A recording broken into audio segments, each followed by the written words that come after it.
The cardboard beneath Marcus felt damp from the morning dew as he sat cross-legged outside the Grand Meridian Hotel, his fingers wrapped around a battered acoustic guitar that had seen better days. At 14 years old, he had already learned that the world could be both beautiful and cruel, sometimes in the span of a single breath. His clothes were worn thin, patched at the knees and elbows, but his eyes held something that poverty could never steal, a spark of unshakable hope.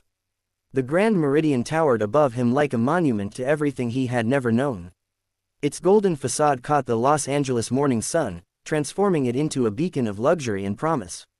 Businessmen in tailored suits hurried past him without a glance, their shoes clicking against the marble entrance like a rhythm section he could never quite join. Women in designer dresses swept by, leaving trails of expensive perfume that mixed with the street vendors' coffee and the exhaust from idling limousines.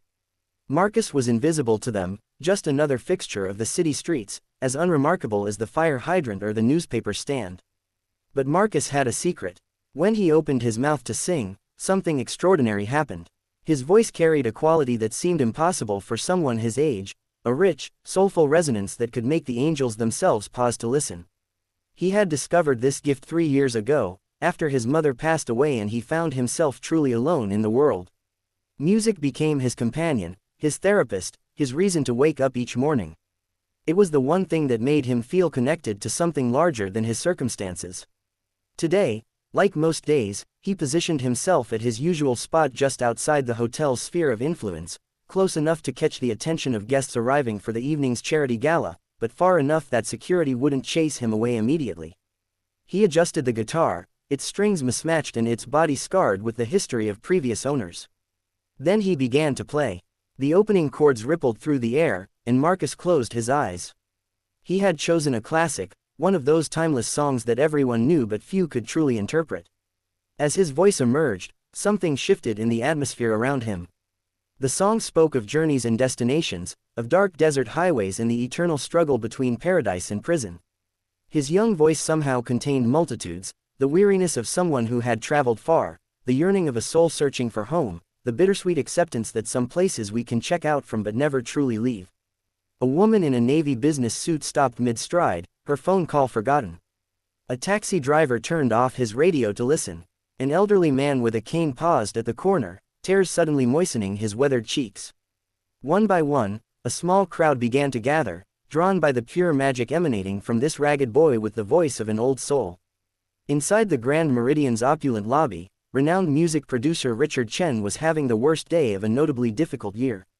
His biggest artist had just left his label, his marriage was dissolving, and tonight he was obligated to attend yet another charity function where wealthy people congratulated themselves for their generosity while actual suffering remained an abstract concept. At 53, Richard felt exhausted by an industry that had long ago traded authenticity for manufactured appeal.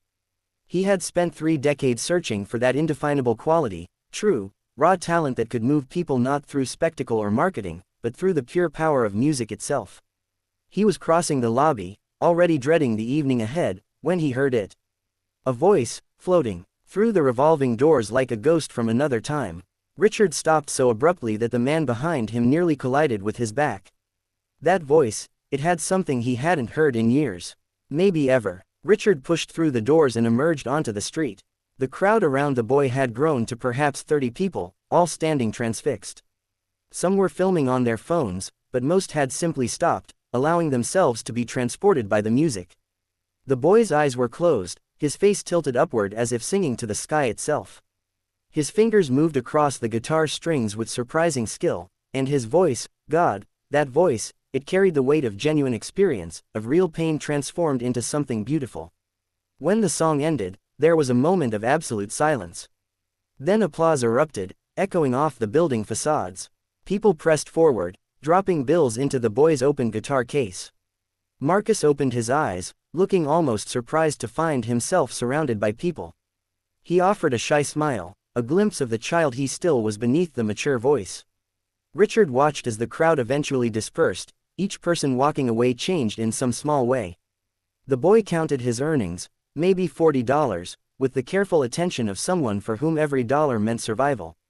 Richard approached slowly, not wanting to startle him. That was extraordinary, Richard said simply.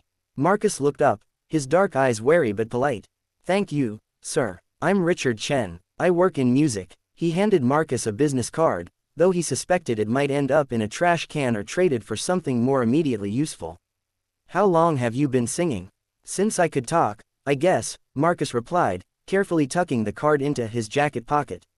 But seriously, maybe 3 years. And you live around here? Richard asked, already knowing the answer but hoping he was wrong. Marcus gestured vaguely down the street. Around, here and there. Richard felt something crack open in his chest. Are you hungry? Have you eaten today? The boy's hesitation told Richard everything he needed to know. I'm okay, sir. Thank you for the offer. Please, Richard insisted, let me buy you dinner.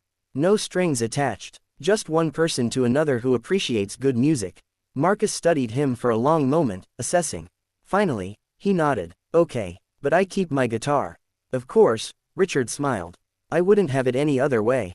They walked to a diner 3 blocks away, a place with red vinyl booths and checkered floors that looked like it had been serving comfort food since the 1950s. Marcus ordered carefully, trying not to seem too eager, but Richard saw the way his hands shook slightly when the food arrived. He had ordered a burger, fries, and a chocolate milkshake, kid food, which reminded Richard painfully that despite his voice and his circumstances, Marcus was still just a child. As they ate, Marcus's story emerged in pieces. His mother had been a singer too, performing in small clubs and bars, never quite making it but never quite giving up. She had taught him everything about music, about how a song wasn't just words and melody but a way of touching something true in people's hearts. When she died from pneumonia that she couldn't afford to treat properly, Marcus found himself adrift in the foster care system. He had run away from his third placement 6 months ago, unable to bear another temporary home, another set of people who saw him as an obligation rather than a person. I know I should go back, Marcus said, dragging a French fry through ketchup. But out here, I'm free. I can sing whenever I want. Nobody tells me I'm wasting my time dreaming about music. Richard listened without judgment, recognizing that this boy had already faced more difficult truths than most people confronted in a lifetime. Your mother was right, you know. About what songs can do. I've been in this business for 30 years, and I've never heard anyone with your gift. Marcus looked skeptical. You probably say that to everyone. I don't, actually, Richard replied honestly. In fact, I've become pretty cynical about the whole industry. But you reminded me why I fell in love with music in the first place. You have something real, Marcus. Something that can't be manufactured or auto-tuned or focus grouped. You have truth. They talked for 2 hours, the diner staff never rushing them, perhaps sensing the importance of their conversation. Richard learned about Marcus's dreams, not of fame or fortune, but simply of having a safe place to sleep, of being able to make music without fear, of honoring his mother's memory by sharing the gift she had nurtured in him. In turn, Richard shared his own story of youthful idealism gradually eroded by commercial pressures, of the countless times he had been forced to choose profitability over artistry. But here's the thing, Richard said, his coffee long since gone cold. I have resources, I have connections, and I have a recording studio that sits empty most nights. What if we could help each other? Marcus's eyes widened. What do you mean? I mean, what if I could get you into a proper living situation, a group home for young musicians I know about, a place that actually respects what you do. And in exchange, you let me record you. Not to exploit you, not to turn you into something you're not. Just to capture what you do and share it with the world. Why would you do that? Marcus asked, his voice small with hope and fear intertwined. Richard paused, considering his answer carefully. Because 6 months ago, my daughter told me I had become so focused on the business that I had forgotten about the music.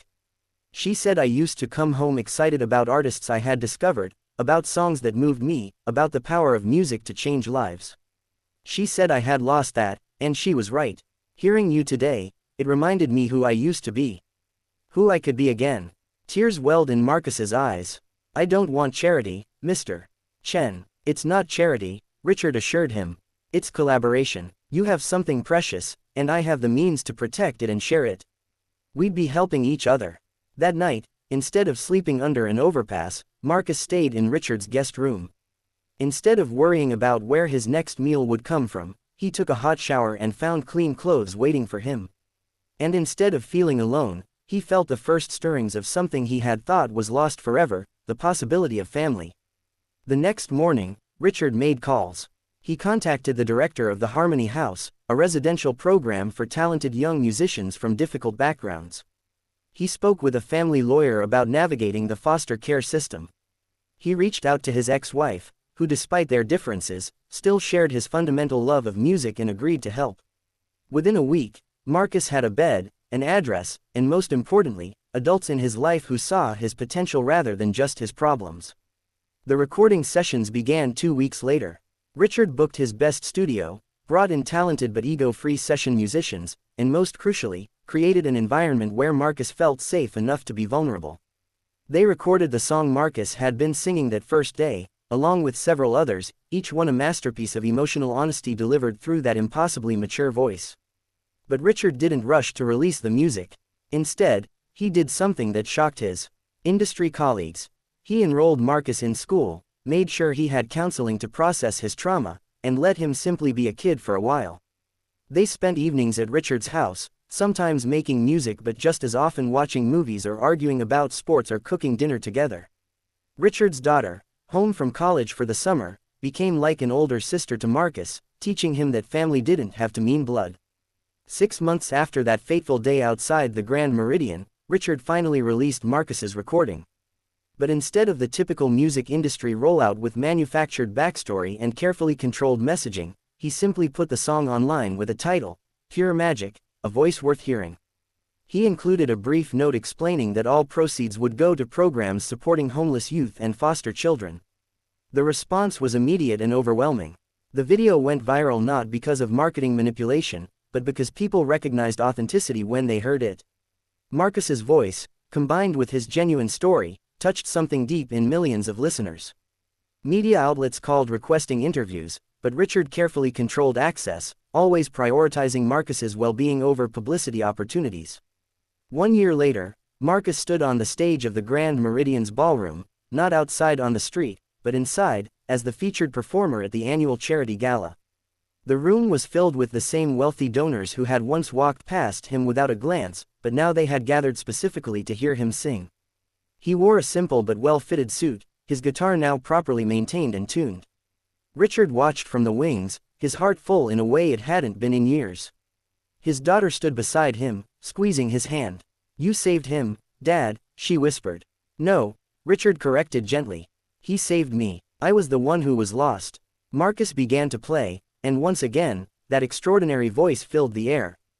But this time, he sang a different song, one he had written himself, about darkness and light, about losing your way and finding unexpected guides, about the magic that happens when one person decides to see another person's humanity. In the audience, a woman who had walked past Marcus that morning a year ago suddenly remembered that ragged boy on the street. She pulled out her phone and made a donation to the Homeless Youth Fund. A businessman recalled how he had almost called security on the boy and now pledged to volunteer at Harmony House. One by one, hearts opened and perspectives shifted. When the song ended, the applause was thunderous, but Marcus seemed to look past it all, his eyes finding Richard's. He mouthed 2 words, "Thank you." Richard nodded, his vision blurred with tears, and mouthed back, "No. Thank you." The evening raised over $2 million for programs supporting vulnerable youth. But more importantly, it inspired dozens of people to become foster parents, to volunteer, to look differently at the invisible people on their city's streets. Marcus's story became a catalyst for change, not because it was unique. Tragically, too many children face similar struggles, but because his voice had given those struggles a beauty and dignity that couldn't be ignored. 3 years later, Marcus graduated high school with honors, his college tuition secured by a scholarship from a foundation Richard had helped establish. He still performed regularly, but always with a portion of proceeds supporting causes close to his heart.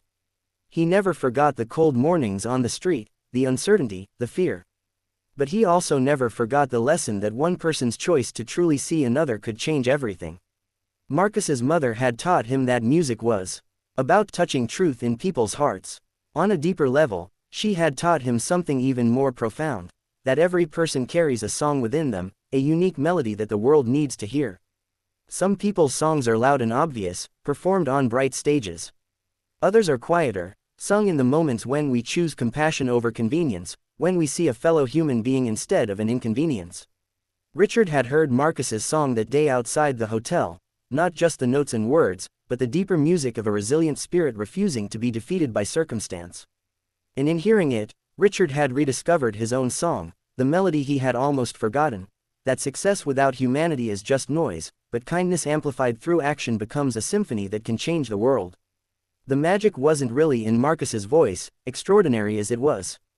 The magic was in the connection between two people who needed each other at precisely the right moment, one who needed saving and one who needed to remember why salvation matters.